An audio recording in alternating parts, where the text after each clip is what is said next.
Hello बच्चों, स्वागत है आपका मेरे चैनल अनु हेल्पफुल स्टडी में। आज हम करेंगे क्लास 6 साइंस चैप्टर 2 जिसका नाम है भोजन के घटक। पिछली वीडियो में मैंने आपको ये चैप्टर समझाया था। आज मैं आपको इसके क्वेश्चन आंसर करवाऊंगी। शुरू करते हैं इसका फर्स्ट क्वेश्चन। हमारे भोजन के मुख्य पोषक तत्वों के नाम लिखिए। हमारे भोजन के जो मुख्य पोषक तत्व हैं उनके नाम हमें लिखने हैं। तो हमारे भोजन के मुख्य पोषक तत्व इस प्रकार हैं। पहला है कार्बोहाइड्रेट, दूसरा है वसा, तीसरा है प्रोटीन, चौथा खनिज लवण, पांचवा है विटामिन। तो ये सारे पांचों हमारे क्या हैं, भोजन के मुख्य पोषक तत्व। नंबर 2, निम्नलिखित के नाम लिखिए। का पोषक जो मुख्य रूप से हमारे शरीर को ऊर्जा देते हैं। तो मैंने आपको बताया था हमारे शरीर को ऊर्जा कौन देते हैं, कार्बोहाइड्रेट और वसा। इन दो चीज़ों से हमारे शरीर को ऊर्जा मिलती है। नंबर खा पोषक जो हमारे शरीर की वृद्धि और अनुरक्षण के लिए आवश्यक है। हमारे शरीर की वृद्धि के लिए कौन आवश्यक है, प्रोटीन और विटामिन।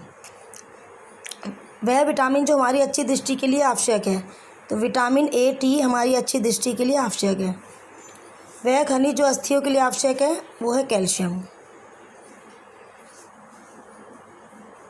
नंबर 3, दो ऐसे खाद्य पदार्थों के नाम लिखिए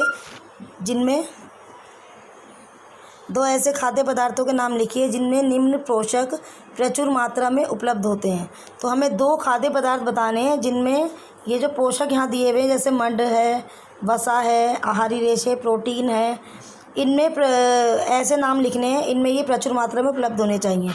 जैसे कि अब वसा है तो वसा में मक्खन और घी उपलब्ध होता है।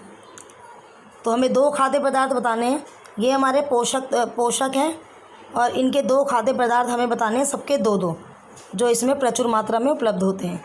जैसे मंड है, मंड में जो खाद्य पदार्थ है वो आलू और आटा होता है। आहारी रेशों में मूली है, गाजर है, पत्ता गोभी है, गोभी का सलाद हो गया और हरी पत्तेदार सब्जियां हैं। जैसे कि प्रोटीन है, प्रोटीन में क्या हो गई, दालें हो गई, मांस हो गई, मछली, अंडा आदि वगैरह, ये सब चीज़ें हैं। तो ये दो दो चीज़ें इसमें खाद्य पदार्थ हैं जो इस मात्रा में प्रचुर मात्रा में उपलब्ध हैं। इन पोषक तत्व जो है हमारे ये। नंबर 4, इनमें सही कथन को V अंकित कीजिए और जो गलत है उन्हें गलत करना है। केवल चावल खाने से हम अपने शरीर की पोषण आवश्यकताओं को पूरा कर सकते हैं। तो केवल चावल खाने से तो हम अपने शरीर की पोषण आवश्यकता पूरी नहीं कर सकते। तो इसका मतलब ये वाला हमारा गलत है। संतुलित आहार खाकर अभावजन्य रोगों की रोकथाम की जा सकती है। तो जब हम संतुलित आहार, मैंने बताया था संतुलित आहार ही हमें लेना चाहिए, वो सबसे ज़्यादा बेस्ट होता है हमारे लिए। तो संतुलित आहार खाकर जो अभावजन्य रोग होते हैं उनकी रोकथाम की जा सकती है। तो इसका मतलब है V, क्योंकि सही कथन को हमें V करना है। शरीर के लिए संतुलित आहार में नाना प्रकार के खाद्य पदार्थ होने चाहिए। तो ये भी है V।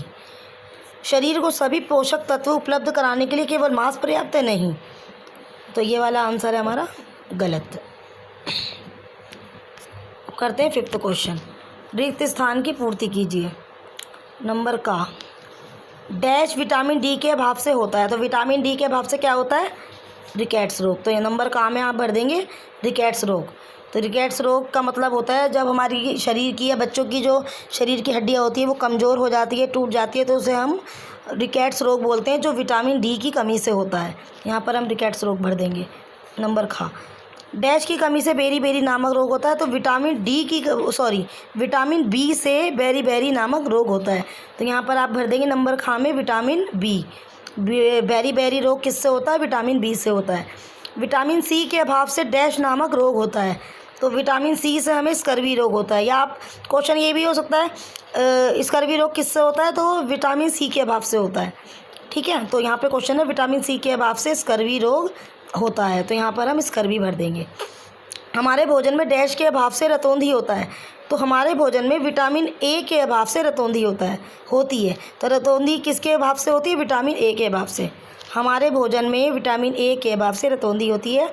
तो बच्चों हमारे क्वेश्चन आंसर समाप्त हुए। इसी के साथ हमारी वीडियो भी समाप्त हुई। आपको मेरी वीडियो पसंद आई हो तो कमेंट कीजिए, लाइक कीजिए, शेयर कीजिए और अगर आपको मेरी नोटिफिकेशन चाहिए तो बेल आइकन पर क्लिक कीजिए। थैंक यू बच्चों, मिलते हैं नेक्स्ट वीडियो के साथ।